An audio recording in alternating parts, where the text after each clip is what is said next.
একটি অ্যামাইনো অ্যাসিডের কার্বক্সিল মূলক অপর একটি অ্যামাইনো অ্যাসিডের আলফা অ্যামাইনো মূলকের দুটি অ্যামাইনো অ্যাসিড পেপটাইড বন্ধনে আবদ্ধ হয়ে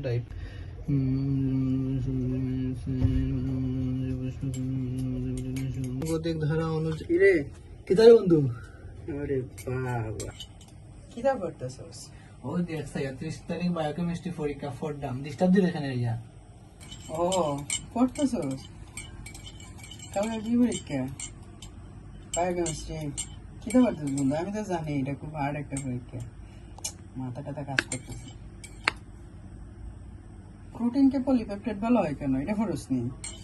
আমি জানি বন্ধু তোর কষ্ট হইতেছে, এই কারণে আমি তোর জন্য একটা কফি বানায় আনছি, খাইবে, মাথা রিল্যাক্স করবে আর পড়বে। তবে একটা শর্ত আছে, কফি তো তোরা খাওয়াবো, এই কফির বদলে আমার একটা প্রশ্ন উত্তর দেওয়া লাগবে। তুই যে প্রশ্নটা করতে আছিস এটা কিন্তু খুব মজার একটা প্রশ্ন। ওকে দুই এক কফি খাওয়াইবে, তার মাঝে আবার তোর প্রশ্নের উত্তর দেওয়া লাগবো, এটা কোনো কত হইলো? বন্ধু কফি খাওয়াবো এটা তো বুঝছি, এখন কত হইলো, এটা তো প্রশ্নটা খুব একটা জটিল একটা প্রশ্ন। বুঝছি, যদি এটা পারোস তাহলে কফিটা তোর লেগে, আসলে বানাইছিলাম আমার লেগে।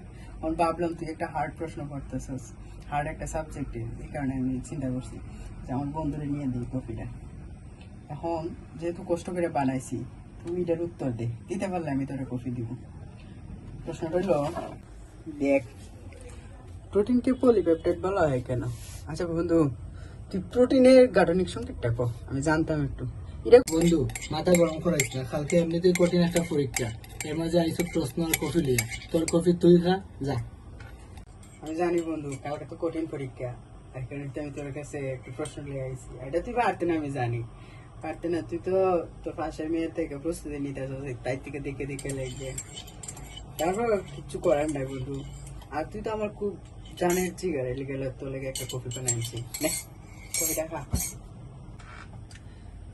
বন্ধু কফি কই? আমি জানি তুই উত্তর পারতে না, তোর উত্তরও নাই, কফিও নাই।